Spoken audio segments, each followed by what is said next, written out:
దేవుని నామానికి మహిమ కలుగును గాక. ఈ 2025 సంవత్సరం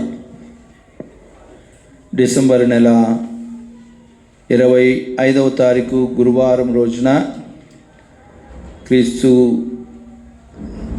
క్రిస్మస్ ఆరాధనకు కూడి వచ్చిన మీ అందరికీ నా యొక్క హృదయపూర్వక వందనాలు తెలియజేస్తున్నాను. నేటి వాక్య సందేశం కొరకు కొన్ని పాయింట్స్ను వారిగా క్రీస్తు కేంద్రీకృతమైనటువంటి క్రిస్మస్లో శ్రేష్టమైన సంగతులు మీ ముందు ఉంచే ప్రయత్నం చేస్తాను. మీరు ఇదివరకు ఇటువంటి మెసేజ్ మీరు విని ఉండకపోవచ్చు.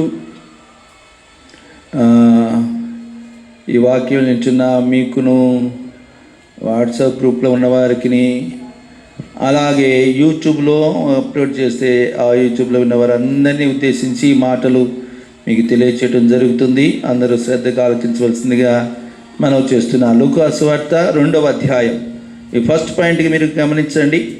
లూకాసు సువార్త 2వ అధ్యాయము 11వ వాక్యం. దావీదు పట్టణమందు నేడు రక్షకుడు మీ కొరకు పుట్టి ఉన్నాడు, ఈయన ప్రభు అయిన క్రీస్తు అని చెప్పబడింది. దానికి మీకు ఆనవాలు, ఒక శిశువు పొత్తిగుడ్డలతో చుట్టబడి చూచెదరని వారితో చెప్పాను. ఆమేన్, హల్లెలూయా. ఈ మొదటి పాయింట్లో మనం గమనిస్తున్న మాట ఏంటంటే, దావీదుకు ఒక పట్టణం ఉంది, ఆ పట్టణమందు నేడు రక్షకుడు మీ కొరకు పుట్టినాడు. ఎవరు పుట్టినారంటే రక్షకుడు అని ఇక్కడ లూకాసు వార్తలో లూకా భక్తుడు రాస్తున్నాడు. అయితే ఆ రక్షకుడు ఎవరో ఆయన పేరు చెప్తున్నాడు, ఈయన ప్రభు అయిన క్రీస్తు. ఆ క్రీస్తు ఎవరో గుర్తుపట్టడానికి ఆనవాలు చెప్తున్నాడు. ఆ ఆనవాలు ఏంటి అంటే, ఒక శిశువు ప్రతి గుడ్డలతో చుట్టబడి ఒక తొట్టిలో పండుకొని ఉంటే మీరు చూచిద్దరని వారితో చెప్పాను. ఎవరు చెప్పారు ఈ విషయం అంతా? పైన చదవండి. అంటే 8వ వాక్యం చదివితే మీకు అర్థమైంది. ఆ దేశంలో గొర్రెల కాపరులు పొలంలో ఉండి రాత్రి వేళ తమ మందను కాచుకొని చుండగా ప్రభువు దూత వారి యొద్దకు వచ్చి నిలిచెను. అర్థమవుతుందా? ఆ ప్రభువు దూత ఏమంటున్నాడంటే, ప్రభువు మహిమ వారి చుట్టూ ప్రకాశించినందున వారు మిక్కిలి భయపడిరి. ఆ దూత భయపడుకుడి, ఇదిగో మహాసంతోషకరం సువార్తమానం నేను మీకు తెలియచూచున్నాను. అర్థమవుతుందండి? దూత వచ్చి ఈ దూత పేరు గాబ్రియల్. ఈ గాబ్రియల్ అనే దూత వచ్చి ఈ విషయాన్ని చెప్తున్నాడు. ఇది చూడండి, భూమి మీద చాలామంది గొప్ప గొప్ప మహానుభావులు పుట్టారు. ఎవరికి ఏ దూత వచ్చి చెప్పిరా? జీసస్ క్రైస్ట్ మాత్రమే చెప్పడం జరిగింది. యేసు ప్రభువుని గుర్తుపట్టడానికి ఏ నక్షత్రము ఆ నక్షత్రం ఏదైతే వచ్చిందో మరి ఎవరికి ఆ నక్షత్రం రాలే. అది కూడా గుర్తుపెట్టుకోవాలి. యేసు ప్రభువారికి పుట్టుక అది న్యాచురల్ కాదు, it is a super natural. అంటే అతీతమైనది, సాధారణమైనది కాదు, అది అతీతమైనది, అది అసంభవమైన విషయం. కన్యక గర్భవతి అవటం ఏంటి? అర్థమవుతుందా? పెళ్ళైన స్త్రీ పిల్లల కంటే సహజం, కానీ కన్యక పిల్లలు పుట్టడము అనేది అసహజమైన సంగతి. అలాగో దేవుడు కన్యక ద్వారా తన భూమి మీదకి రావటం కొరకు ఆ విధంగా దేవుడు జరిగించాడు. ఇంతకీ స్త్రీకే ఎందుకు పుట్టాడు ఆయన? స్త్రీ పురుషుల కలయిక ద్వారా పుట్టినవాడు కాదు ఆయన. ఎందుకు స్త్రీకే పుట్టాడంటే, కన్యక ద్వారా ఎందుకు ఆయన గర్భం ధరించినాడంటే, ఒక వాక్యం మీకు చూపిస్తాను. ఆదికాండములో 3వ అధ్యాయం 15వ వచనం చదవండి, 14 నుంచి చదవండి. ఆదికాండం 3:14. అందుకు దేవుడైన యెహోవా సర్పముతో అనగా పాముతో అనగా అపవాది అయిన ఉన్న పాముతో, నీవు దీన్ని చేసినందున పశువులన్నిటిలోను భూజంతువులన్నిటిలోను శపింపబడిన దానవై కడుపుతో ప్రాకుచు నీవు బ్రతుకు దినములన్నయు మన్ను తిందువు మరియు నీకును స్త్రీకిని అదిగో చూడండి, నీకును స్త్రీకిని నీ సంతానమునకును ఆమె సంతానమునకును ఆ, వైరము కలుగజేసెదను. వైరము కలుగ చేసేదను. అది నిన్ను తల మీద కొట్టును. అది నిన్ను తల మీద కొట్టును. నీవు దాని మడి మీద కొట్టుదువని చెప్పాను. చెప్పాను. ఆయన స్త్రీ చాలు. అది కూడా చదవమ్మా. ఆయన స్త్రీతో ఈ ప్రయాసమును గర్భవేదనను నేను మిక్కిలి హెచ్చించెదను. హెచ్చించెదను. వేదనతో పిల్లలను కందువు నీ భర్త ఎడల ఆ, నీకు వాంఛ కలుగును. అతడు నిన్ను ఏలునని చెప్పాను. ఇవన్నీ ఎందుకు చెప్పాడు తెలుసా? శాపం. ఇక్కడ దేవుడు ఆదామును శపించాడు, అవ్వను శపించాడు, సాతానుడైన సర్పమును శపించాడు. సాతానుని ఏమని శపించాడంటే, నీవు కడుపుతో ప్రాకుతూ బ్రతుకు దినంలో ఉంటావు, మన్ను తింటావు. అప్పుడు దాకా మన్ను తినేది లేదు, అది చెట్టు మీద ఉంది. అప్పుడు దాకా ప్రాకినట్టు లేదు, ఇప్పుడు ప్రాకటం ప్రారంభించింది. ఇదంతా ఎందుకు జరుగుతుందంటే దేవునికి శాపం ఆ అపవాదైన సాతాను మీదకు వచ్చింది. అయితే ఇక్కడ మనం గ్రహించుకోవాల్సిన మాట ఏంటంటే, నీకును స్త్రీకిని నీ సంతానమునకును ఆమె సంతానమునకును వైరము కలుగ చేసేదను. అది నిన్ను తల మీద కొట్టును, నీవు దానిని మడిమ మీద కొట్టుదువు. అది అనే దాని మీద కింద పైన పుట్టినోట్లో ఒక గీత రాసింది, ఆ కింద ఏం రాసింది? అది అంటే ఆయన అని ఉంది. ఆయన అంటే ఎవరు అంటే జీసస్ క్రైస్ట్. జీసస్ క్రైస్ట్ సర్పమును తల మీద కొట్టాడు. నేను ఇందాక చెప్పి చెత్త కొట్టాడు, తలకాయ చెత్త కొట్టాడు అన్నానా? అదే ఇది.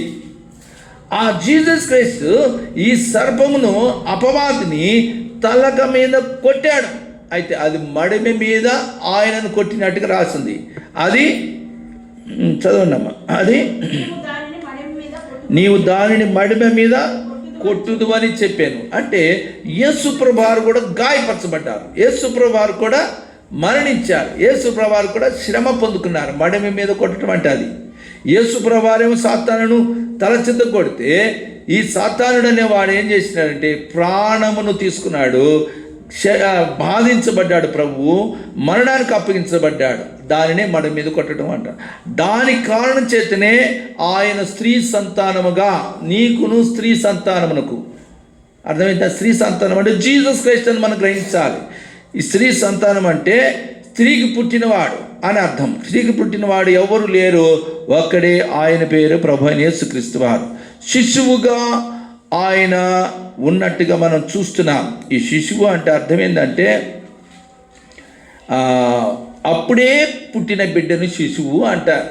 ఈ శిశువు ఎలా ఉండాలి అంటే, ఒక మాట ఆయన ఆ శిశువు గురించి రాయబడింది. ఏదంటే యెషయా గ్రంథము 9వ అధ్యాయం 6వ వాక్యంలో రాయబడింది. ఎలాగ మనకు మనకు అర్థమవుతుందా? మనకు అంటే సమస్త మానవాళికి అర్థం. యెషయా భక్తుడు ప్రవచనాత్మకంగా చెప్తున్న మాట ఏంటంటే, మనకు శిశువు పుట్టేను. అయితే శిశువుగా ఉన్న ఈ స్టేజ్ని మనం ఎలా గ్రహించవచ్చు అంటే, పేతురు రాసిన మొదటి పత్రిక 2వ అధ్యాయము 15వ వాక్యం చూడండి. పేతురు రాసిన మొదటి పత్రిక 2వ అధ్యాయములో 21 చూడండి. ఒక్క నిమిషం నాన్న.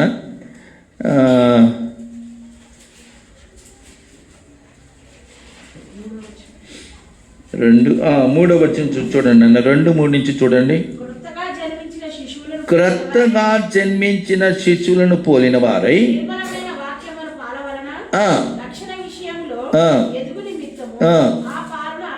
అపేక్షించుడి అని రాయబడింది. ఇక్కడ రాయబడిన మాట ఏంటంటే, క్రొత్తగా జన్మించిన శిశువు. యేసుప్రభువు వారు కూడా క్రొత్తగా జన్మించిన శిశువు. క్రొత్తగా జన్మించిన శిశువు అంటే ఆధ్యాత్మికంగా మనం క్రొత్తగా జన్మించాలనే దానికి సాదృశ్యంగా ఉంది. ఇప్పుడు చూడండి 1వ వచనం కూడా చూడండి. ప్రభువు దయాళుడని అనగా ఆయనను మీరు గ్రహించిన ఎడల, ఆయనను మీరు అవగాహన చేసుకున్న ఎడల సమస్తమైన దుష్టత్వమును, కపటమును, వేషధారణ, అసూయ దూషణ మాటలను మాని కొత్తగా జన్మించిన శిశువులను పోలి ఉండాలి. అది మనకు తెలియజేస్తుంది. ఇక్కడ పేతురు భక్తుడు స్పష్టంగా శిశువు ఎలాంటి అర్థం ఏంటో పూర్తిగా ఆయన చెప్పాడు. మనం ప్రభు నమ్మిన బిడ్డలంగా మనము ఒక శిశువు క్రొత్తగా జన్మించాలి. నీటి మూలంగాను ఆత్మ మూలంగా ఒకడు క్రొత్తగా జన్మించాలి. అప్పుడు మాత్రమే ఆ వ్యక్తి నిత్య జీవానికి అర్హుడు, యోగ్యుడిగా ఎంచబడతాడు. ఇప్పుడు మనము 2వ పాయింట్లోకి వెళ్దాం.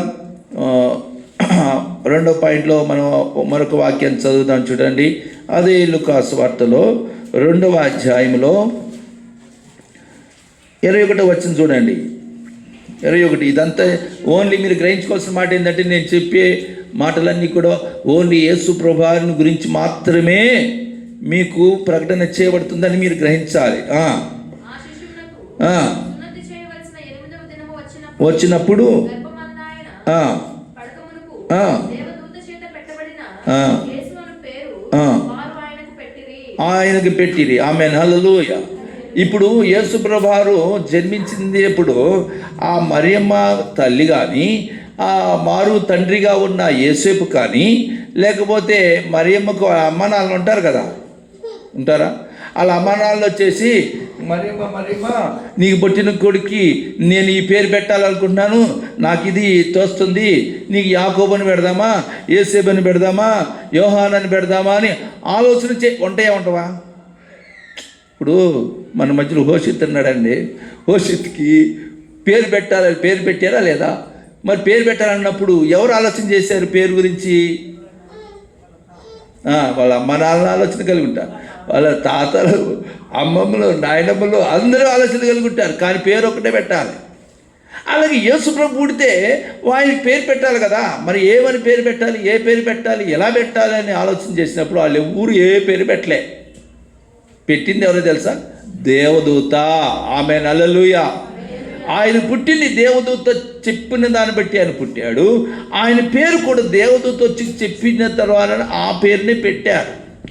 అందుకనే ఇప్పుడు చూడండి, మన పిల్లలకి పేరెట్టి పెట్టాలో తెలుసా? ఈయన జాగ్రత్తగా నాది. మనకి పిల్లలు పుట్టారనుకోండి, ఆ పిల్లలు ఎలా కలిగారు? మనకు దేవుడిచ్చిన సంతానం. ఏ సంతానం? దేవుడిచ్చిన సంతానాన్ని మనం ఏం చేయాలంటే దేవునికి అప్పగించి, ప్రభువా నీవిచ్చిన కుమారుడు, కుమార్తె, ఈ బిడ్డ, ఈ సంతానమైన ఈ పిల్లలు నేను ఏ పేరు పెట్టమంటావు? వింటున్నారు అందరూ? నేను ఏ పేరు పెట్టమంటావు అని దేవుణ్ణి అడగాలి. అంతేగాని రమేష్, సురేష్, ఆరేష్, ఈరేష్ అని పెట్టుకోకూడదు. అంటే అది పెట్టొద్దని కాదు నేను చెప్పేది. నీవు దేవుణ్ణి అడగాలి. ఆ కుమారు, ఈ కుమారు, ఏదో కుమారు అలా కాదు. దేవుణ్ణి అడగాలి. ప్రభువా నువ్వు నాకు ఈ కుమారుని ఇచ్చావు, ఈ కుమారుని పట్ల నీ చిత్తం ఏమైందని నాకు తెలియదు, నీ చిత్త ప్రకారంగా ఒక మంచి పేరు నాకు అనుగ్రహించి ప్రభు అని ప్రార్థన చేసి తప్పనిసరిగా దేవుడు మంచి పేరు ఇస్తాడు. అర్థమవుతుందా? ఆ పేరును మనం వారు ఆ పిల్లలకి పెట్టాలి. ఆ క్రమంలో వారు ఎదుగుతారు. ఆమేన్, హల్లెలూయా. యేసయ్య పుట్టాడు, పేరు కూడా పెట్టేసినారు, అయిపోయింది. ఎందుకు? ఆ పేరు దగ్గర ఒక సమస్యను మీకు చెప్తా, రాగండి. ఇప్పుడు ఇక్కడ ఏమని పెట్టుదు అని ఉంది? యేసు అని పేరు పెట్టుదు అని ఉంది. ఇది ఏ భాషలో? ఇదే భాషలో చదివినా మనం, తెలుగు భాషలో. ఇంగ్లీష్లో పేరు దగ్గర ఒక చిన్న ట్రిక్ ఉంది, అది చెప్తున్నా, మీరు జాగ్రత్తగా వినండి. ఇంగ్లీష్లో జీసస్ క్రైస్ట్, హిందీలో ఏంటన్నా? ఈసా మసీ. ఇంకా 6000 భాషలు ఉన్నాయి. ఒక్కొక్క భాషలో ఒక్కొక్క పేరులాగా ఉంది ఆయనది. మన పేర్లు అయితే అలా లేవు. మన పేరు ఎలా ఉంది? నా పేరు రవి అనుకోండి, రవి అనుకోండి, ఇంగ్లీష్లోనే రవి, తెలుగులో కూడా రవి. జీసస్ క్రైస్ట్ పేరు అట్లా లేదు. చైనీస్లో కూడా నా పేరు రవే, జపనీస్ వెళ్ళినా నా పేరు రవే, మారదు. కానీ యేసుప్రభు పేరు మారిపోయింది, ట్రాన్స్లేటెడ్ పేరు అయిపోయింది ఆయనది. అసలు ఇంతకీ యేసుప్రభు, జీసస్ క్రైస్ట్ అసలు ఆయన పేరేంది అని నేను కల్వ టెంపుల్ సతీష్ కుమార్ గారికి అడిగిన. సతీష్ అయ్య గారు అప్పుడు అంటే మేము పర్సనల్గా మాట్లాడే టైం అప్పుడు ఉండే.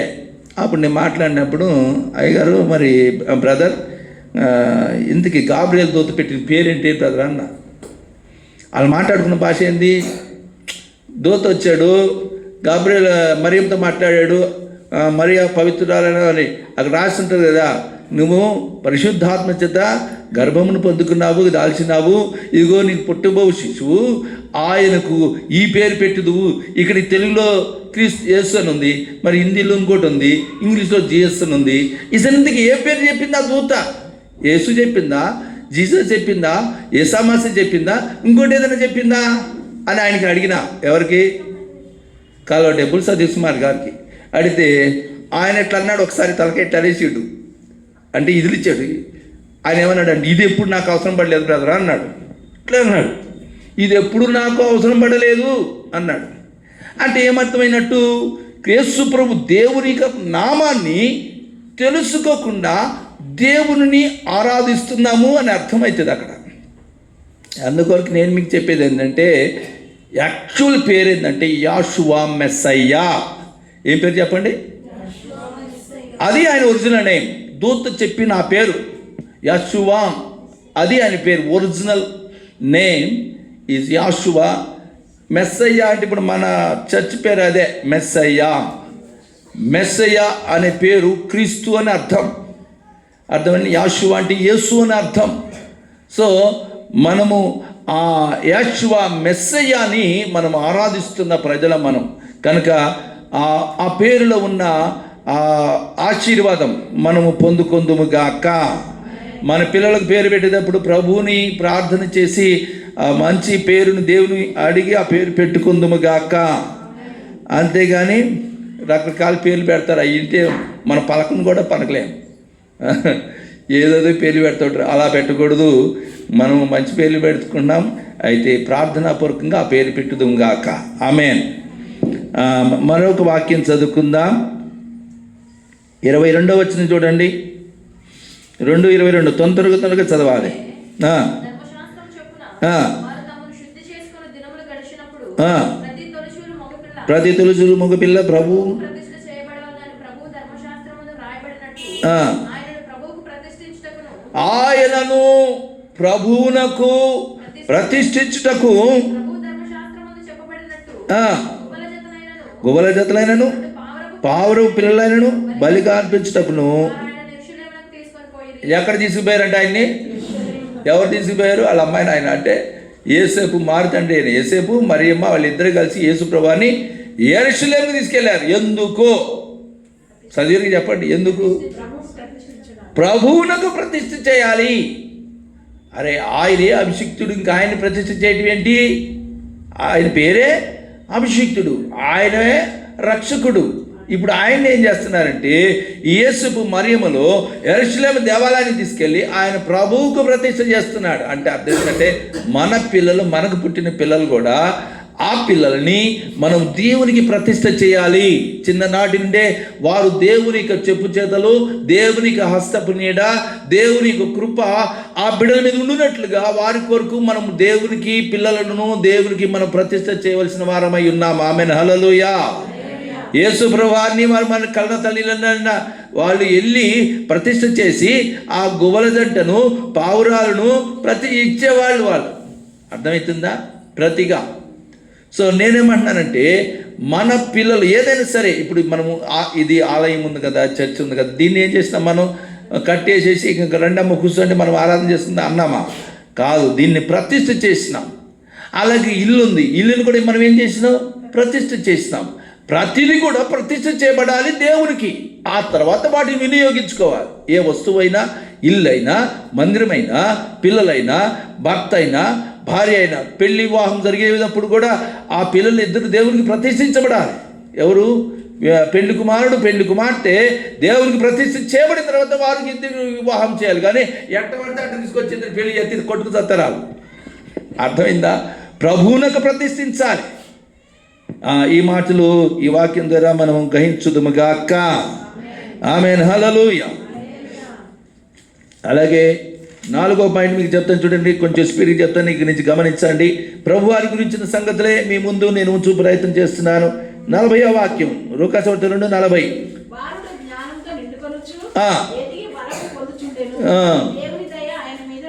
ఆమేన్. హల్లెలూయా. ఇప్పుడు యేసు ప్రభు వారు ఏమయ్యాడంటే, ఇప్పుడు శిశువు కాదు, శిశువుకు పేరు పెట్టబడ్డారు. ఆయన తర్వాత మందిరంలో ఆయనకి ప్రతిష్ఠ చేశారు. ఇప్పుడు ఆయన బాలుడు అని చెప్తున్నాడు లూకా సువార్త. లూకా భక్తుడు ఏమని రాస్తున్నాడు ఇప్పుడు ఆయన గురించి? మొత్తం ఈ 2వ అధ్యాయంలోనే ఉంది ఆయన లైఫ్ అంతా. ఆయన ఏమంటున్నాడంటే, అంటే బాల్య వయసు అంతా కూడా పుట్టినది మొదలుకొని పెద్దవాడయ్యేదాకా ఈ 2, 3 అధ్యాయాల్లోనే పూర్తి వివరణ అంతా కూడా ఎక్స్ప్లెయిన్ చేస్తాడు. మనం వీటన్నిటి మనం గ్రహించుదాం కాక. ఇక్కడ ఏమనుందంటే, బాలుడు జ్ఞానముతో నిండుకొనొచ్చు, ఎదిగి బలము పొందుచుండెను, దేవుని యొక్క దయ ఆయన మీద ఉండేను. ఇప్పుడు చూడండి, మన పిల్లలు కూడా బాల్య వయసులో వాళ్ళు ఎలా ఉండాలి? దేవునికి జ్ఞానముతో, ఇక్కడ ఏమని రాసింది? జ్ఞానముతో నిండుకొనొచ్చు. మన పిల్లలు కూడా బాల్య దినముల యందు దేవునికి జ్ఞానముతో నింపబడుదురు కాక. హల్లెలూయా. దేవుని యొక్క దయ మన పిల్లల మీద కూడా ఉండును గాక, ఎదిగి బలము పొందుకొందురుగాక. హల్లెలూయా. మన మందిరంలో ఉన్న చిన్న బిడ్డలైన వారందరూ కూడా దేవునికి జ్ఞానం, దేవునికి బలం, దేవునికి దయ, దేవుని యొక్క కృప మన పిల్లలందరి మీద ఉండునుగాక. హల్లెలూయా. శిశువని రాశాడు, పుట్టాడని రాశాడు, శిశువని రాశాడు, పేరు పెట్టబడ్డాడు, ప్రతిష్ఠ చేయబడ్డాడు. ఇప్పుడు ఏమయ్యాడంటే ఆయన బాలుడుగా వచ్చాడు. ఆమేన్. హల్లెలూయా. ఆ తర్వాత ఏమైందో చూడండి, 5వ వాక్యం, 5 అంటే 42వ వాక్యం చూడండి. 41 చదువునానా? ఆయన తల్లిదండ్రులు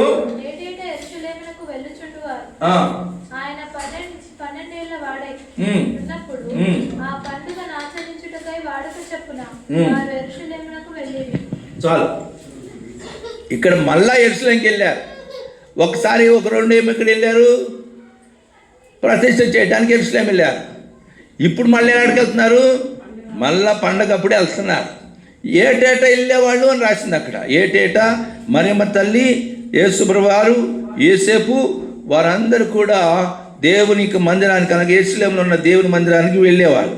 ఇక నేనేం చెప్తున్నానంటే, ఈ బాలుడుగా ఉన్నట్టు యేసుప్రభువు వారు 12 ఏళ్ళు వయసు రాక మునుపు ఆయన, అంటే బాలుడు అంటే 1వ సంవత్సరం నుంచి 12వ సంవత్సరం వరకు బాలుడిగానే ఉంటారు వాళ్ళు. 12 దాటింది అనుకోండి, ఎన్ని అవుతాయి అప్పుడు? ఇంగ్లీషే చెప్పండి. 13 అవుతుంది. 12 కాస్త 1 నుంచి 12 సంవత్సరాల వరకు వాళ్ళందరూ బాలురే. 12 దాటితే 13 అవుతుంది. 13 ఇంగ్లీష్లో ఏమంటారు? 13 అంటారు. 13 to 19 ఈజ్ టీనేజ్, అంటే యవన ప్రాయము అని అర్థం. ఈ యవన ప్రాయములో ఉన్న ఈ మనుషులందరూ కూడా, పిల్లలందరినీ కూడా యూత్గా మనకి చెప్తాం. అయితే ఇక్కడ బాలుడుగా ఉన్నప్పుడు ఈ పిల్లవాడుగా ఉన్న ప్రభువైన యేసుక్రీస్తు వారు ఆయన బాల్య వయసు గురించి కొన్ని విషయాలు మీకు చెప్తాను. ఒకసారి ఆయన ఇప్పుడు మనకి చర్చిలో మరి చిన్న పిల్లోడు అంటే మనకి హోషిత్తే. ఇప్పుడు ఈ ఎప్సిబా గ్రేస్ ఉందనుకో, ఇంకా ఆమె స్కూల్కి వెళ్తలేదు. కొంచెం ఇప్పుడు నడుస్తుంది అనుకోండి, హోషిత్తి ఉరికేస్తున్నాడు, నడుస్తున్నాడు, ఉరుకుతున్నాడు. ఇప్పుడు ఆయన ఏం చేయాలి? మనం స్కూల్లో వేసినప్పుడు ఏసైని కూడా వాళ్ళ అమ్మ స్కూల్లో వేసి ఉంటుంది అంటారా కాదంటారా? ఏమ్మా పావని చెప్పుడు, ఏసై స్కూల్కి వెళ్ళాడంటారా? చదువుకున్నాడు? ఏమన్నా చదువుకున్నాడా లేదా? ఏం చదువుకోలేదా? ఇంటికాడ ఉన్నాడా? మనమైతే కాన్వెంట్లకు పంపిస్తాము, ఇంగ్లీష్ మీడియం స్కూల్కి పంపిస్తాము. ఇక అదేమైంది ఇదేమంటే ఇక మనకు ఏకంగా విజ్ఞానం, లేకపోతే ఏమి కాలేజీలు ఉన్నాయి, అయ్యింది ఇది పేర్లు ఉన్నాయి కదా, costly schools and colleges. Chaitanya, Sri Chaitanya, ఇంకేంటి నారాయణ. కానీ మరి యేసు ప్రభు వారు ఏ నారాయణకి వెళ్ళలేదు, ఏ చైతన్యకి వెళ్ళలేదు. మరి ఎక్కడికి వెళ్ళి చదువుకొచ్చాడు అంటే సునగోగులకి వెళ్ళేవాడు. సునగోగులు అనగా యూదుల సంప్రదాయ ప్రకారంగా వారికి స్కూల్లో అదే ఉండేది. సునగోగు అంటే వాళ్ళకి హీబ్రూ అక్షరాలు నేర్పిస్తారు. హీబ్రూలో ఉన్న ధర్మశాస్త్రము, దాంతోపాటుగా వాళ్ళకి కావాల్సిన చదువు అన్నీ కూడా ఆ పిల్లలకు నేర్పించేవాళ్ళు. అలాగే యేసుప్రభువు వారు కూడా నేర్చుకున్న తర్వాత మరి పిల్లలు బాలుడుగా ఉన్న పిల్లలు ఏం చేస్తారు? హోషిత్తు ఇప్పుడు ప్రదీపేడి బయటికి వెళ్ళాడా? ఇటుపక్కరా నాన్న, ఇటుపక్కరా. ప్రదీపు ఇప్పుడున్నాడు, హోషిత్తు ఉన్నాడు. ఇప్పుడు నిద్రపోయాడు కానీ ఇప్పుడు హోషిత్తు స్కూల్కి వెళ్ళి వస్తాడు. రాగానే ఏం చేస్తాడు? గురుబెట్టి నిద్రపోతాడా? కాదు. ఆయనకి ఎంజాయ్మెంట్ కావాలి అంటే ఇది ఆడుకుంటాయి. డాడీ పాత మనం కారు అయితే పార్క్ వెళ్ళి ఆడుకుందాము, అది ఆడుకుందాం, ఇది అంటాడా? మరి ఇప్పుడు ఏసై ఆడుకోవాలంటే ఏం చేయాలి? ఏసైకి కూడా కొంతమంది దోస్తులు కావాలి, ఉంటారు కదా దోస్తులు. భవిష్యత్తుకు దోస్తులు ఎవరైనా ఉంటేనే ఆడతాడు. ఒక్కడే ఆడుకోమంటే ఆడుకుంటాడా? ఆడలేడు. యేసు ప్రభువారికి కూడా దోస్తులు ఉండాలి. ఎవరు ఆ దోస్తులు తెలుసా మీకు? యాకోబు, యోహాను, యూదా, వీళ్ళందరూ ఆయన దోస్తులే. ఎవరంటే వీళ్ళందరూ, ఈ ముగ్గురు ఆయన తమ్ముళ్ళు అనగా మరియమ్మ తల్లికి యేసు ప్రభువును కన్న తర్వాత 3 పిల్లలు పుట్టారు, అంటే మగ పిల్లలు. యాకోబు అన్న ఆయన, అది యాకోబు పుస్తకం రాసింది ఆయనే. యోధా అని యోధా పుస్తకం రాసింది ఆయనే. అలాగా మళ్ళా యాకోబు, యోహాను. ఈ యాకోబు, యోహాను ఎవరై అంటే వాళ్ళ చిన్నమ్మ పిల్లలు. ఇప్పుడు శ్రావణి ఉంది కదా, శ్రావణి ఉంది, శ్రావణి, ప్రదీపు, పావని, వీళ్ళందరూ ఫ్రెండ్స్ లాగా, అంటే ఆ అక్క చెల్లి పిల్లలు అనమాట. అలాగే మరియమ్మకు ఒక చెల్లెలు ఉంది, ఆ చెల్లెల పేరు సలోమి. ఆ సలోమి వాళ్ళ పిల్లలు ఇద్దరు జబదయి కుమారులు, అంటే వాళ్ళ నాన్న పేరు జబదయి. అంటే వాళ్ళ పిల్లలు యాకోబు, యోహాను. వాళ్ళిద్దరే యేసు ప్రభువారికి శిష్యులు. ఈ యాకోబు, యోహాను, అలాగే యూదా, యేసు ప్రభువారి 4-5 కలిసి ఆడుకుంటూ ఉండేవాళ్ళు. వాళ్ళు బాల్య వయసు చెప్తున్నా మీకు, బాలుడైన యేసయ్య గురించి చెప్తున్నా. ఆడుకుంటుంటే ఒకసారి ఏం జరిగిందంటే, వాళ్ళకి అప్పుడు బిల్డింగ్లు ఉండేవి, మిద్దె లాంటి ఇల్లు ఉండేవి. మరి మేడగది అని మనం చదువుతాం కదా, అలాగే మేడగదులు ఉండేవి వాళ్ళకి. అప్పటికే ఈ యేసేపుకి మంచిగా ఉన్న ఆయనకి మిద్దె లాంటిది ఉంది. ఆ మిద్దెల మీదకి వెళ్ళి అక్కడున్న ఇల్లు, అంటే వాళ్ళ ఇల్లు అని కాదు, ఇంకా అక్కడ పక్కనున్న మిద్దె మీదకి ఎక్కి ఆడుకుంటున్నారు. ఏమాట ఆడుకుంటున్నారు అంటారు? సిరి, సిద్ధు ఏమాట ఆడుతున్నారు? రింగా రోజే పాపడి పుల్ల పోజే సగ్గి తిరిగి రింగా తిరుగుతున్నారే కాదు, అదే ఆడతారు కదా. ఆడుతున్నారు, ఆడుతూ ఉంటే ఎవడో ఒకరు దోషించాడు, ఎవడో ఒకరిని తోసాడు. తోయంగానే ఆయనతో కింద పడ్డాడు.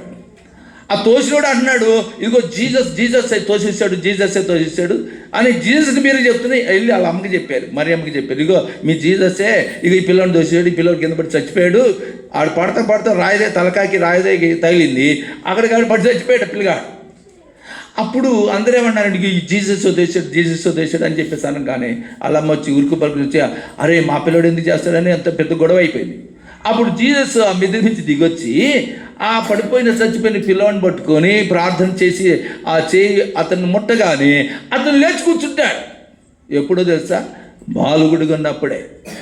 ఇంతరా ఈ పరిశుద్ధ గ్రంథంలో లిఖించబడిన చరిత్రలో ఉన్నాయి. ఆ చరిత్ర చదివినాను కాబట్టి మీకు చెప్తున్నా.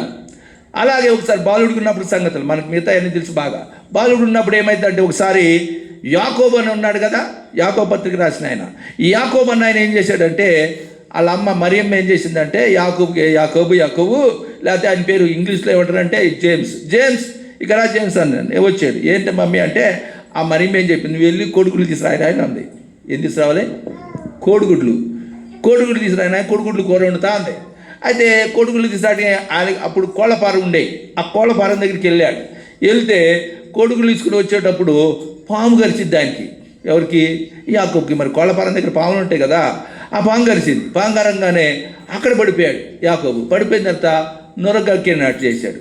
అప్పుడు అందరూ పేదగా గొడవ చేసుకుంటూ వెళ్ళి వాళ్ళ అమ్మకి చెప్పంగానే అప్పుడు యేసు ప్రభు వారు కూడా, అప్పుడు బాలుడు గారిని యేసయ్య కూడా వెళ్ళి నాకు పాము కరిచిన చోట చేయబెట్టగానే ఆ పిల్లవాడు అప్పుడే యాకోబు, బాలుడిగా ఉన్న యాకోబు జేమ్స్ లేచి కూర్చుంటాడు.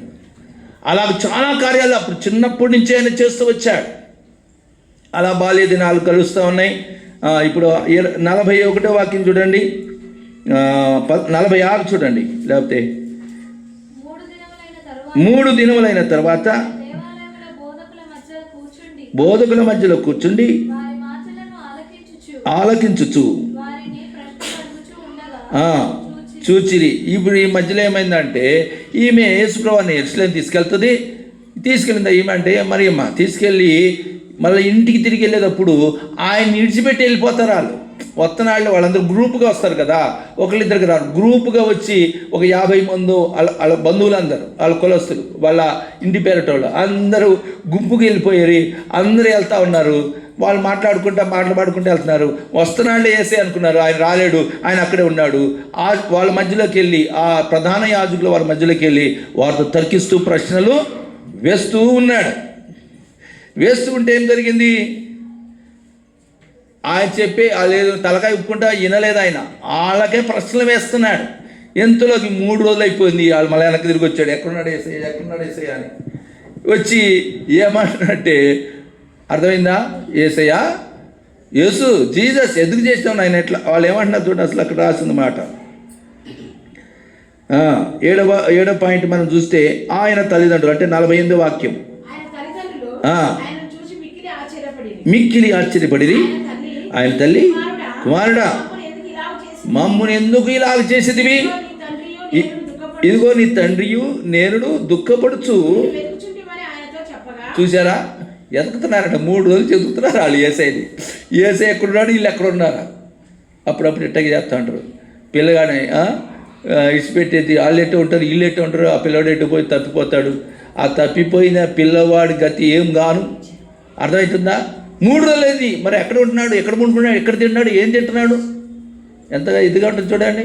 కానీ యేసుప్రభువారు ఆ యాజకులతో ప్రశ్నలు అడుగుతూ ఉన్నప్పుడు ఇట్లా ఎందుకు చేసావు ఏసయ్య అని అడుగుతుంది వాళ్ళ అమ్మ.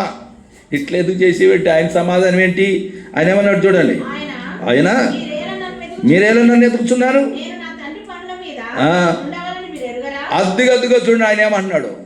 నేను ఇప్పుడు ఆమె ఏమంది మరియమ్మ? ఇదిగో నేనును మీ తండ్రియు అంది. నీ తండ్రియు నేనును నిన్ను వెతుకుతున్నాను. ఇక్కడ యేసయ్య అన్నాడు, నేను నా తండ్రి యొక్క పనుల మీద ఉండాలని నీకు తెలియదా అంటున్నాడు. అంటే మన పిల్లలు కూడా ఏం నేర్చుకోవాలి? తండ్రి పనులు అనగా దేవుని సేవలో సమూయేలు ఎలాగైతే చిన్ననాటి నుండి దేవుని సేవలో పెంచబడ్డాడో మన పిల్లలు కూడా డేనియల్, షడ్రక్, మేషక్, అబేద్నెగో, యోసేపు, యోకోబు, అబ్రహాము, ఇస్సాకు, యాకోబు, ఈ పిల్లల సంతానం దేవుని పిల్లలైన మోసెస్ కూడా చిన్నప్పటి నుండే వాళ్ళ తల్లి చిన్నప్పటి నుంచి పెంచి వాళ్ళు పెద్ద చేసి గొప్ప నాయకుడిగా తీర్చిదిద్దింది. ఆ తల్లి వలన దేవునికి కృప మోసెస్ మీదకి వచ్చే వాళ్ళందరి వలె మన పిల్లలు కూడా దేవుని సేవలో ఉందురుగాక. అదేంటండి, దేవుడి సేవ చేస్తే మాకు చేతి పేడకెళ్ళి వస్తుంది. మా అబ్బాయి ఇంజనీర్ కావాలి, డాక్టర్ కావాలి, ఇంకేదో అధిపతి కావాలి, నాయకుడు కావాలి, ఏదో కావాలంటే కాదు నువ్వు ఏది కావాలన్నా అవ్వు. కానీ ఈ ప్రపంచంలో శ్రేష్టమైన జాబ్ ఏదైనా ఉందంటే అదే దేవునికి పరిచర్య. ఆమెన్, హల్లెలూయా. దానిలో ఉన్న సాటిస్ఫాక్షన్ మరి ఏ జాబ్లోనూ రాదు నీకు. నేను చేస్తున్నా కాబట్టి నీకు చెప్తున్నా. నేను చూసినారు కదా, నన్ను చూస్తూ ఉన్నారు కదా మీరు. మనం అన్నీ నాది ఇంటర్నేషనల్ మినిస్ట్రీ. నాదంటే మనది. అర్థం ఏంటండి? మెసేజ్ బిల్ వచ్చేసి నాట్ ఓన్లీ ఫర్ ద జగతిరుగుట్ట అండ్ సిడియూస్, ఇట్ ఈస్ ఇంటర్నేషనల్ మినిస్ట్రీ. ప్రపంచవ్యాప్తంగా వెళ్ళి మనం పని చేయవలసిన వారమైనాం. దానికి మనమందరం ప్రార్థనాపూర్వకంగా దేవుని సన్నిధిలో చేస్తున్న ప్రార్థన ప్రతిఫలంగా ఈ సంవత్సరంలో 20 ప్రాంతాలలో దేవుని యొక్క వాక్యాన్ని ప్రకటించడానికి దాదాపు 10,000 కిలోమీటర్లు నేను ప్రయాణం చేసిన ప్రభు పరిచర్య నిమిత్తమై. ఈ విషయం చెప్తే మీకు ఆశ్చర్యం కలుగుతుంది. ఆమె అవన్నీ కూడా రికార్డ్ చేసి మీ కొరకు నేను వాట్సాప్ గ్రూప్ ప్రకటించడం. అదే నేనేమంటున్నానంటే, సమయం లేదు కాబట్టి ముగించేస్తున్నాను. మనమందరము తండ్రి పనుల మీద ఉండాలి. ఆమెన్, హల్లెలూయా. యేసయ్య ఏ విధంగా దేవుని సేవలో ఉన్నాడో అదేవిధంగా మనమును దేవుని సేవలో మనవంతు బాధ్యత, మనవంతు కర్తవ్యం. దేవుని పనిలో మనం ఉండి ఆ ఆశీర్వాదం పొందుకొందుముగాక. ఆమేన్, హల్లెలూయా. 51వ వచనం చదువుదాం చూడండి. అంతటా ఆయన వారితో కూడా బయలుదేరి నజరేతునకు వచ్చి వారికి లోబడి ఉండెను. ఈ మాట గుర్తుపెట్టుకోండి. యేసు ప్రభువు శిశువు పేరు పెట్టబడ్డాడు, ప్రతిష్ఠించబడ్డాడు, బాలుడిగా ఉన్నాడు. ఇప్పుడు ఆయన ఎదిగి ఫలం పొందుకున్నాడు. ఇప్పుడు ఆయన ఎలాగున్నాడంటే యవనస్తుడయ్యాడు. ఈ యవనస్తుడైనప్పుడే అస్సలు ప్రాబ్లమ్స్ అన్నీ వస్తాయి. అవునా కాదా? ఓసితో మనకు పెద్ద ప్రాబ్లం ఉండదు. ఇంకొంచెం సిద్ధితో మనకు ప్రాబ్లం ఉండదు. ఎప్పుడైతే యవనస్తుడయ్యాడో, జస్ట్ లైక్ చిన్నబాబు అంత ఏజ్ అనుకోండి, పిన్ని శామ్యుయల్ ఏజ్ వచ్చిందనుకో, మనం చాలా జాగ్రత్తగా ఉండాలి. We have to alert as a పేరెంట్స్గా తల్లిదండ్రులుగా మనం చాలా అలర్ట్గా ఉండాలి. వాళ్ళ మీద ఒక దృష్టి, ఒక చూపేసి ఉంచాలి. వాళ్ళు ఎలా ఉన్నారు ఏంటనేది ఉంచాలని లేఖనం ద్వారా స్పష్టంగా తెలియచేయబడతాబడింది. ఇక్కడ మనకు ఆశీర్వాదమైన సంగతి ఏంటంటే, యేసు ప్రభువారు యవన ప్రాయంలో ఆయన ఏం చేసినాడంటే తల్లిదండ్రులకు, అక్కడ చదవండి రాసింది, తల్లిదండ్రులకు లోబడి ఉండెను. ఆయన తల్లి ఈ సంగతులని తన హృదయంలో, ఆయన చరిత్ర అంతా కూడా ఆయన ఎలా కదులుతున్నాడు, ఏం మాట్లాడుతున్నాడు, ఏం చేస్తున్నాడు మొత్తం ఆయన రికార్డ్ అంతా భద్రం చేసుకుందంట ఆమె మరియమ్మ తల్లి. అర్థమవుతుందా? ఇక్కడ చూడండి 52వ వాక్యం ఏంటున్నారా? యేసు జ్ఞానమందును వయసునందును దేవుని దయలోను మనుషుల దయలోను వర్ధిల్లుచుండేను. మన పిల్లలు కూడా అట్టి విధంగా వర్ధిల్లుదురుగాక. వయసునందు జ్ఞానమందు దేవుని మనుషుల దయ మన బిడ్డల మీద, సంతానమైన పిల్లల మీద ఉండునుగాక. హల్లెలూయా. అప్పుడు మన పిల్లలు వర్ధిల్లుతారు. అర్థమవుతుందా? యేసు ప్రభువారి జీవనంలో మనము యేసు వంటి వారు కావాలని దేవుడు కోరి యేసును పంపించున్నాడు కదా. యేసు వంటి జీవనం, యేసు వంటి బ్రతుకు, యేసు వంటి జీవనమును సాగించాలనే దానికి యేసు ప్రభువారిని మాదిరిగా మనకు పంపించాడు. అటువంటి జీవన మాదిరి మనము మన పిల్లలకు కలిగి ఉందుముగాక. ఇంతకీ యేసు ప్రభువారు మీరు యవన ప్రాయంలో ఏం చేసినాడయ్యా? ఏం చేశాడు? ఏం చేయలేదా? వాళ్ళ నాయన ఏం పని చేసేవాడు? వాళ్ళ నాయన అంటే ఏసేపు ఏం చేసేవాడు? చేపలు పట్టేవాడా? చెక్క పని చేసేవాడు, కార్పెంటర్. మరి యేసు ప్రభువారు ఏం చేసేవాడు? ఆయన కూడా ఈ చెక్కలు తీసుకొచ్చి అందించేవాడు వాళ్ళ నాయనకి. అందిస్తే నా జీసస్, నేను ఇంగ్లీష్లో మాట్లాడతాను, జీసస్ నువ్వు చిత్రి పట్టినాయంటే చిత్రి పెట్టేవాడు. వాటిని తీసుకెళ్ళి అక్కడ పెట్టేవాడు.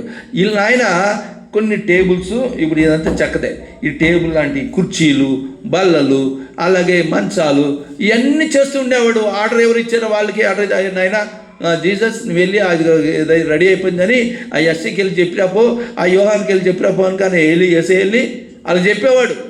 అంకుల్ మీరు రెడీ అయిపోయింది, మా డాడీ రెడీ చేసాడు, వచ్చి తీసుకెళ్ళమన్నాడు అని చెప్పేవాడు. నేను చూసినట్టు చెప్తున్నాను అంటే నేను చదివినాక కూడా చెప్తున్నాను. అలా ఉన్న యవన ప్రాయంలో ఆయన కూడా కుర్చీలు బల్లలు చేసేవాడు అని మనం గ్రహించాలి. ఆయన కూడా కార్పెంటర్గా వర్క్ చేసి వాటన్నిటి ఆయన ఇప్పుడు దేవాది దేవుడు, సర్వసృష్టికర్త అయిన దేవుడు తన చేతులతో సహస్తాలతో టేబుల్ కుర్చీలు చేసేవాడు అని మనం గ్రహించాలి. రెండో పాయింట్ ముఖ్యమైనది ఏంటంటే తల్లిదండ్రులకు లోబడి ఉన్నాడు. ఏ పిల్లవాడైతే యవనస్తుడిగా ఉన్నవాడు తల్లిదండ్రులకు లోబడి ఉంటాడో అతని లైఫ్ టర్న్ అవుతుంది. ఒకవేళ లోబడకపోతే వారి జీవితం అధోగతి పాలవుతుంది. అది లేఖనం చెప్తున్న సత్యం. కనుక మనం యవనస్తులుగా ఉన్న వారందరూ కూడా తల్లిదండ్రులకు లోబడి మరి దేవుని కృప కాపుదల భద్రతలో వర్ధిల్లుదురుగాక. 9వ పాయింట్ నేను చెప్తున్నా చూడండి, 21వ 3వ అధ్యాయం 21వ వచనం చూడండి.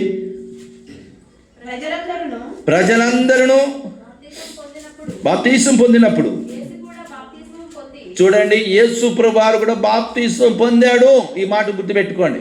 ఇప్పుడు చూడండి, ఆయన దేవుడు, ఆయన అభిషిక్తుడు, ఆయన దేవుని రక్షకుడిగా, సర్వలోక రక్షకుడిగా భూమి మీదకి దిగి వచ్చి ఇప్పుడు ఆయన బాప్తీసం తీసుకుంటున్నాడు. మీరు ఇది గుర్తుపెట్టుకోవాలి. ఇక్కడ బాప్తీసం తీసుకున్న వాళ్ళు ఎంతమంది ఉండాలి? లేని వాళ్ళు అందరూ ఉండారా? బాప్తీసం లేని వాళ్ళు అందరూ తీసుకోవాలని నిదర్శనంగా ప్రభువారు లూకా భక్తుడు డాక్టర్ గారి చేత రాయించి పెట్టాడు. ప్రజలందరూ బాప్తీసుకున్నారు.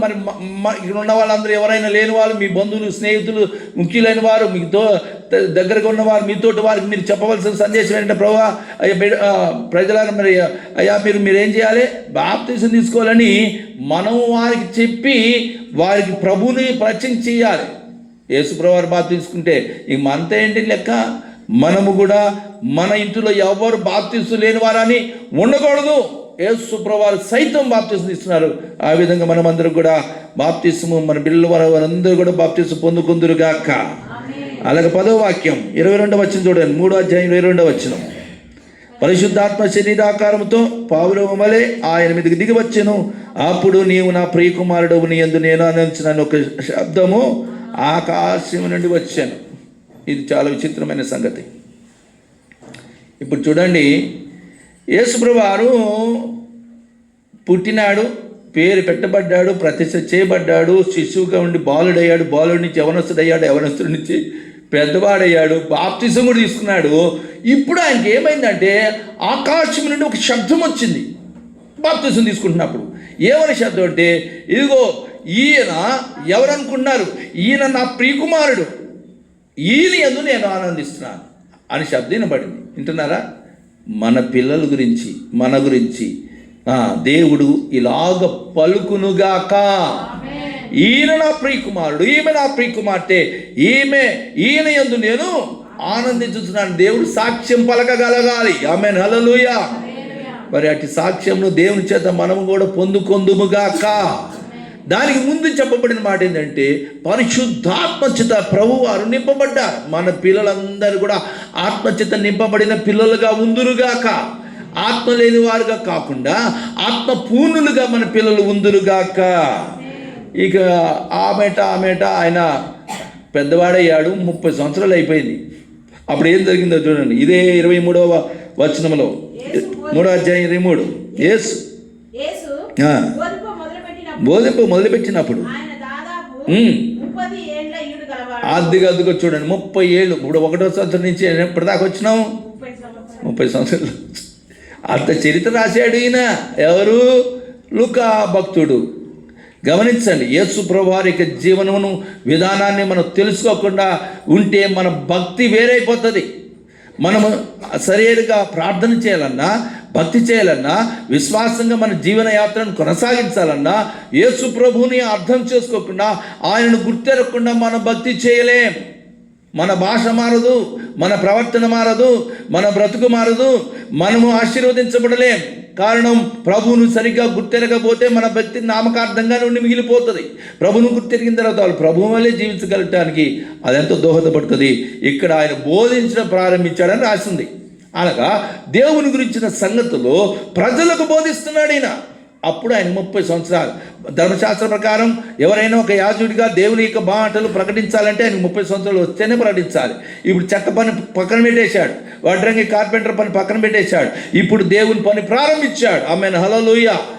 ఇక్కడ మనం కూడా మన పిల్లలకు చెప్పవలసిన సత్యం ఏంటంటే, నువ్వు చెక్క పని చేసుకో, నువ్వేం పని చేసుకో, దేవుని ప్రకటించే సాక్షిగా మనం పిల్లలు బ్రతుకుదురుగాక. హల్లెలూయా. ఆయన ఏ గొట్టుకో, ఏ ప్రాంతానికో, ఊరికో, దేశానికో, ప్రాంతానికో దేవుడు కాదు. ఆయన సర్వ విశ్వం అంతటికి, సర్వ ప్రపంచానికి దేవుడాయన. ఆయన అనుచరులు మనం. We are the ambassadors of the Lord Jesus Christ అని మనము గ్రహించవలసిన వారమైనాం. ఆ తర్వాత 12వ వాక్యం మాట నేను చెప్తున్నాను. 4వ అధ్యాయం 16వ వచనం చూడండి. 4:16 లూకా. తాను పెరిగిన నజరేతునకు వచ్చెను, వాడుక చొప్పున వెళ్ళి అదిగో చూడండి, మన పిల్లలకి ఏం వాడుకుండాలంటే మందిరానికి వెళ్ళే వాడుకుండాలి, వాక్యాన్ని చదివే వాడుకుండాలి, ప్రార్థన చేసే వాడుకు. యేసుప్రభువు వారికి 3 ఉన్నాయి. ఆ టైంలోకి నేను చూపించలేదు. ఇక్కడ ఒక వాడుక చెప్పబడింది. ఆయన పెరిగిన నజరేతునకు వెళ్ళి ఆ సమాజ మందిరంలోకి వెళ్ళి దేవుని వాక్యాన్ని, యెషయా గ్రంథాన్ని చదువుతున్నాడు ఆయన. మందిరానికి వెళ్ళటం అనేది మన పిల్లలకు వాడుకగా ఉండాలి అని మనం గ్రహించాలి. పరిశుద్ధ గ్రంథాన్ని మన పిల్లలకు వాడుకగా వారు చదివించాలి. మన పిల్లలకు వాడుకగా ప్రార్థన నేర్పించాలి. అది వారికి వాడుకగా ఉండాలని మనము గ్రహించుదుముగాక. అలాగే ఇదే లూకా సువార్త 4వ అధ్యాయం 43 చూడండి. 4:43. ఇతర పట్టణంలోను దేవుని రాజ్య సువార్తను ప్రకటింపవలెనను, ఇందు నిమిత్తమే నేను పంపబడితిని. మనము, మన పిల్లలు, సంతానమైన వారందరూ కూడా ఎక్కడ ఉంటే, ఏ పట్టణం ఉంటే, ఏ ప్రాంతంలో ఉంటే ఆ విధంగా దేవుని రాజ్య సువార్తను ప్రకటించుదురుగాక. అలాగే 14వ వాక్యాన్ని, అంటే 14వ పాయింట్ని 6:12 చదవండి. ఆ దినములందు వెళ్ళి చాలు, ఉదయం దాకా ఆయన ప్రార్థించేవాడు. మన పిల్లలు కూడా, మనము మన పిల్లలతో పాటు మనము కూడా ఈ ప్రార్థనని వాడుక కలిగి ఉందుముగాక. ఆమేన్, హల్లెలూయా. తర్వాత మరొక వాక్యాన్ని మనం చూద్దాం. చూడండి, ఇవన్నీ యేసు ప్రభువు వారి యొక్క జీవనం, భూమి మీద ఆయన ఇలా జీవించాడు, ఆయన జీవన విధానాన్ని గురించిన సంగతులు మీరు అందరూ గ్రహించాలని ఈరోజు మీ ముందు ఉంచడం జరుగుతుంది. ఈ విషయాలన్నీ మీరు గ్రహించుకుని ఆ ప్రకారం క్రీస్తు వలె జీవించుదుముగాక. 23వ అధ్యాయం లూకాసు వార్త 23:33. ఒక 5 నిమిషాలతో మనం సందేశం ముగించబడుతుంది. మీరు అందరూ శ్రద్ధగా ఆలోచించవలసింది మనం చేస్తున్నాను. వచ్చినప్పుడు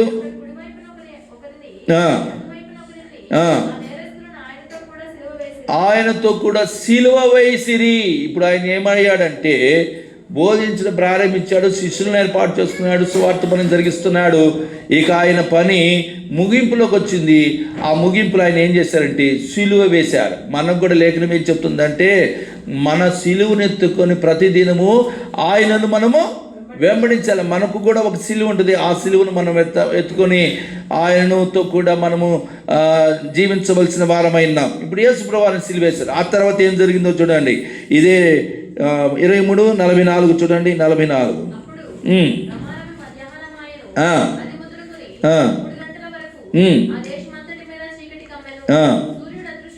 అదృశ్యుడాయన చినిగెను.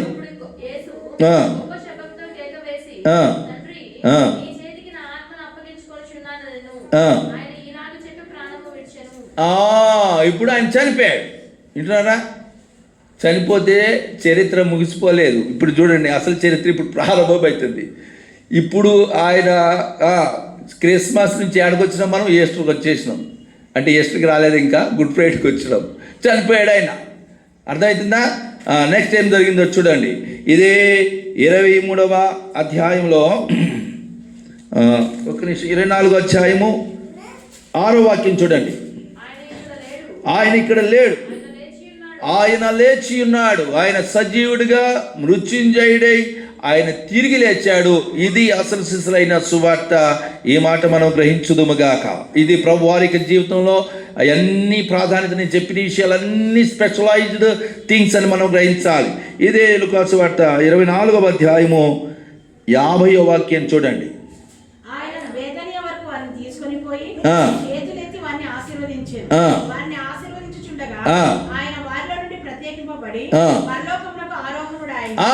చూడండి, ఇది ఎవరికి జరగలేట్లా. నేనేమంటున్నానంటే యేసుప్రభువారు చనిపోవటం, యేసుప్రభువారు సిలువేయబడటం, చనిపోవటం, మరలా తిరిగి సజీవుడిగా లేవటం, మృత్యుంజయుడిగా పునరుద్ధానుడిగా లేవటం, లెగిచిన ఆయన అందరూ చూస్తుండగా ఆరోహణమయ్యాడు. వింటున్నారా? ఆరోహణం అంటే పరలోకానికి కొనిపోబడ్డాడు, వెళ్ళిపోయాడు ఆయన. అది లోకభక్తుడు అక్కడ వరకు రాసి ఆపేశాడు. దీని కంటిన్యూషను, ఈ లోకసువార్త కంటిన్యూషను ఇక్కడ ఎక్కడైతే ఆపేశాడో అక్కడ ప్రారంభమవుతుంది. ఆ వాక్యం చూద్దాం. అపోస్తలుల కార్యముల గ్రంథం ఆరోహణమైన తర్వాత ఏమైందో అక్కడ రాస్తాడు.